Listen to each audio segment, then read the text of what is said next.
Hello everyone, I'm meteorologist Charlie Ironmonger. Thank you so much for joining me today for your 10 a.m. news and weather update from the First Alert Desk. Now we've got news out of Craven County where a woman is now behind bars facing identity theft charges. Craven County deputies say they received a report of identity theft on February 7th. An investigation led deputies to 38-year-old Simone Thomas as a suspect. Warrants say Thomas allegedly used another person's debit card to buy over $160 worth of groceries. Warrants say she made 2 purchases using the debit card. Thomas is listed as homeless on court documents. She is facing felony charges, including identity theft, financial card theft, and obtaining property by false pretenses. Thomas was taken to the Craven County Detention Center, where she's being held on a $30,000 bond. And now we want to turn to the high-stakes negotiations that happened in Geneva, Switzerland yesterday between the U.S. and Iran, as well as Ukraine and Russia. NBC's Alice Barr has more. Negotiators back at the table for a second day of talks between Russia and Ukraine. U.S. Special Envoy Steve Witkoff writing day one of U.S.-mediated discussions yielded meaningful progress toward a peace deal, 1 week before the 4-year mark of Russia's full-scale invasion. Ahead of the talks, President Trump urged Ukraine to compromise. Ukraine better come to the table fast. While a pair of Democratic senators traveled to Kyiv pressing for ironclad security guarantees against future Russian attacks. Ukraine needs and deserves a guarantee from the United States, not just European powers. Witkoff and the president's son-in-law, Jared Kushner, also joining negotiations Tuesday on a deal to curb Iran's nuclear program. The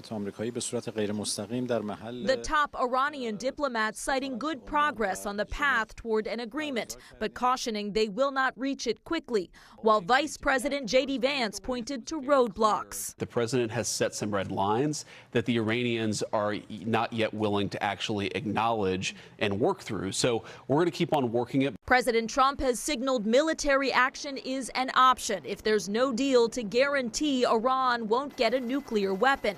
The president ordered a second U.S. aircraft carrier to the region before the negotiations and suggested regime change might be the best thing that could happen. Iran has threatened retaliation for any attack, and the supreme leader now says any attempt to take down his government would fail. In Washington, Alice Barr, NBC News.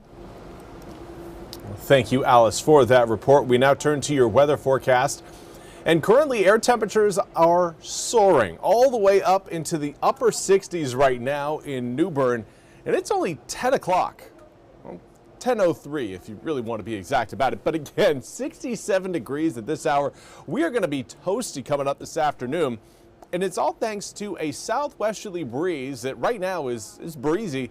It's going to be getting stronger as we get later in the afternoon. Anticipate wind speeds this afternoon getting up to around 20 miles an hour sustained. Right now, we've got a 13 mile per hour sustained breeze out of the southwest over the News River in central Craven County. 67 degrees, one of the hottest spots on the map right now, but it's not the only one in the 60s. We've got 63 degrees in Williamson, Greenville, Washington, and Goldsboro. Currently 66 degrees in Kenansville, 67 not only in New Bern, but in Jacksonville as well. Along the coast, we've got the upper 50s, 57 degrees in Hatteras, 58 in Manteo, as well as Swan Quarter and Oriental. Currently 61 degrees in Beaufort. Now, of course, compared to where we were yesterday, we are significantly warmer, and it has to do with the stronger breeze out of the southwest.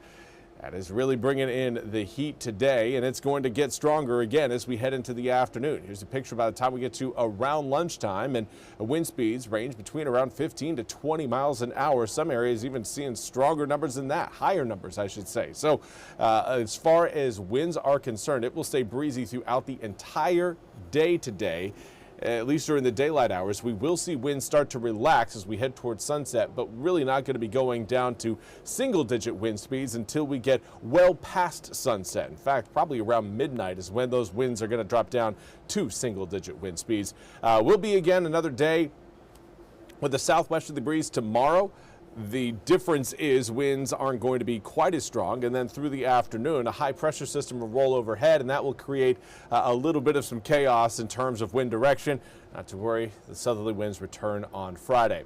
So for this afternoon, again, low 70s. We may need to bump those numbers up a little bit due to, again, our quick rise so far this morning. Air temperatures holding in the 60s until we get past midnight tonight. That will leave us in generally the mid to low 50s early tomorrow morning, anywhere between 53, 54, 55 degrees between 6, 7, and 8 a.m. That will carry us into the upper 60s again by noon tomorrow. In the afternoon, there will be an opportunity again for the low 70s, but it does come with an opportunity for a few raindrops tomorrow. That's something we are not going to be seeing today. Cloud cover rolling by is going to be fairly thin today. Tomorrow, a little bit thicker, and those thicker clouds tend to produce an opportunity for a few showers. Now, we're not looking, obviously, at widespread soaking raindrops, but a few of us could pick up a few showers here and there through the day on Thursday and then again on Friday. Not a lot of rain. Certainly not a lot, nothing you need to go changing your plans over, but something we do want to at least you to know about. I do want to say good morning to Gwen Mosley. Thank you so much for joining me over on Facebook. Hopefully you're having a fantastic start to your day. Here's a zoomed out picture of exactly what's going to be happening across the U.S. Several areas of low pressure will again approach eastern North Carolina, but we won't get a full cold frontal crossing until we get into the weekend. That means the rain showers, again, are going to be present, but not all that heavy until we get that cold front through the east. That's likely to happen again as we head through Saturday and into Sunday. Here's a look at your full 8-day forecast. Coming up for your Thursday and Friday, 30% chance of rain. Not a lot there, maybe about 1/4 of an inch of rain for those of you who receive some drops, or most likely less than 1/4 of an inch. But then we will see heavier showers and more widespread rain approach the east as we head through your Saturday evening into Saturday night. That'll extend over into your Sunday morning as well. Air temperatures will drop from the mid 70s on Friday all the way down to the mid 40s by Monday.